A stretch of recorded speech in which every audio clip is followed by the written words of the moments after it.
Class 11-এর second semester পরীক্ষার education বিষয়ের সাজেশনে তোমাদের সবাইকে স্বাগত জানাই। আজকে যে সাজেশনগুলো নিয়ে আলোচনা করা হবে সেই সাজেশনগুলো তোমাদের 2025 সালের সেকেন্ড সেমিস্টার পরীক্ষার জন্য অত্যন্ত গুরুত্বপূর্ণ।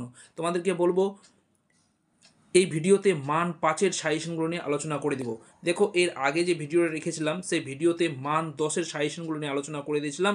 তোমরা যদি না দেখে থাকো তার লিঙ্কটা আমি ডেসক্রিপশন বক্সে দেবো, সেখান থেকে তোমরা প্রত্যেককে দেখে নিবে। দেখো, তোমাদের মান 5-এর যে প্রশ্নের অ্যান্সার লিখতে হবে, পরীক্ষায় মাত্র 2টি প্রশ্নের উত্তর লিখতে হবে। প্রতিটা প্রশ্নে মান থাকবে কত? 5 করে, 5 2 10। তো তোমরা যদি 10-এ 10 কমন পেতে চাও তাহলে বলো ভিডিওটি প্রথম থেকে শেষ পর্যন্ত দেখো। এখানে যে সাজেশনগুলো রাখা হয়েছে প্রতিটা সাজেশন তোমরা খাতার মধ্যে লিখে নাও, এই উত্তরগুলো তোমরা বারবার পড়ো। আশা করি তোমরা প্রত্যেককেই এখান থেকে 100% কমন পেয়ে যাবে। দেখো, প্রশ্নগুলো পরপর আলোচনা করে দিচ্ছি, তোমরা খাতার মধ্যে লিখে নাও। দেখো, 1 নম্বর যে প্রশ্নটা আছে কি, মনোবিজ্ঞানের লক্ষ্য, প্রকৃতি, পরিধি, গুরুত্ব আলোচনা করো। দেখো, এগুলো সবগুলো কিন্তু পরীক্ষায় একসঙ্গে দিবে না, হয়তো একটা দিবে। এখান থেকে তোমাদেরকে লক্ষ্য, প্রকৃতি, পরিধি, গুরুত্ব, এখানে 4টা বিষয় আছে। প্রতিটা বিষয় তোমাদেরকে ভালো করে মনে রাখতে হবে। পরীক্ষায় থাকতে পারে কি, যে মনোবিজ্ঞানের লক্ষ্যগুলি লেখো, বা মনোবিজ্ঞানের প্রকৃতি লেখো, কিংবা মনোবিজ্ঞানের পরিধি লেখো, বা মনোবিজ্ঞানের গুরুত্বগুলি আলোচনা করো। তো এই ধরনের প্রশ্নগুলো তোমাদের থাকবে। তো তোমাদেরকে এখান থেকে প্রতিটা পয়েন্ট কিন্তু ভালো করে মনে রাখতে হবে। ওকে, দেখো 2 নম্বর প্রশ্ন কি আছে, শিক্ষাবিজ্ঞানের বৈশিষ্ট্য পদ্ধতিগুলি উল্লেখ করো। দেখো, এখানেও কিন্তু দুটো আমি একসঙ্গে করে দিয়েছি। পরীক্ষা থাকতে পারে কি, শিক্ষা মনোবিজ্ঞানের বৈশিষ্ট্যগুলি লেখো, কিংবা থাকতে পারে শিক্ষা মনোবিজ্ঞানের পদ্ধতিগুলি লেখো।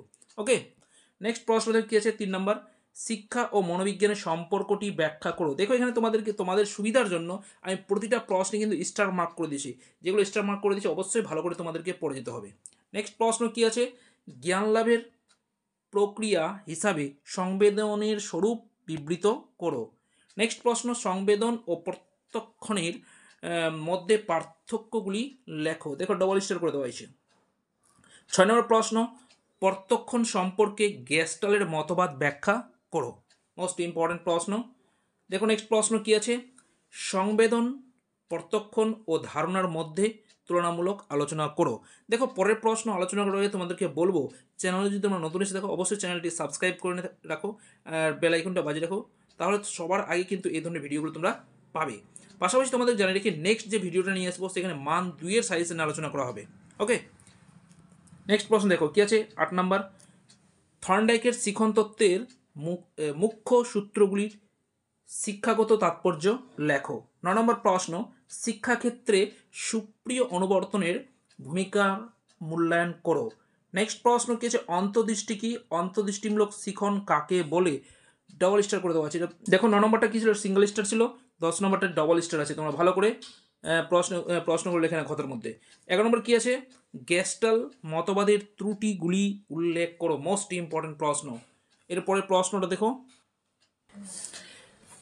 দেখো, পর্যবেক্ষণ পদ্ধতি কাকে বলে, পর্যবেক্ষণ পদ্ধতির ব্যবহার লেখো। ডবল স্টার করে দেওয়া হয়েছে।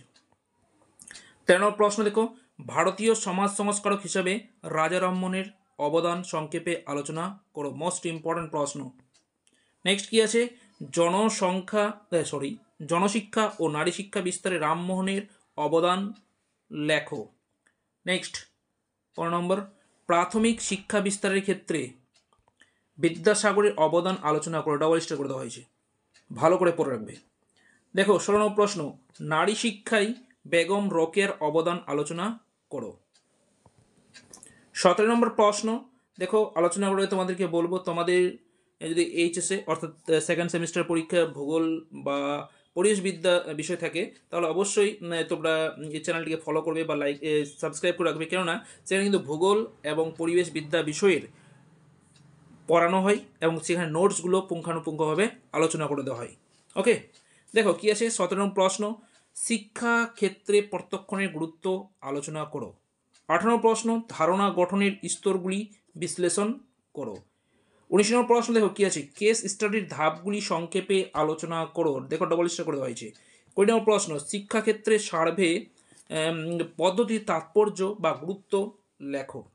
নেক্সট দেখো কি আছে 21 নম্বর প্রশ্ন, জনশিক্ষা বিস্তারে বিদ্যাসাগরের ভূমিকা আলোচনা করো।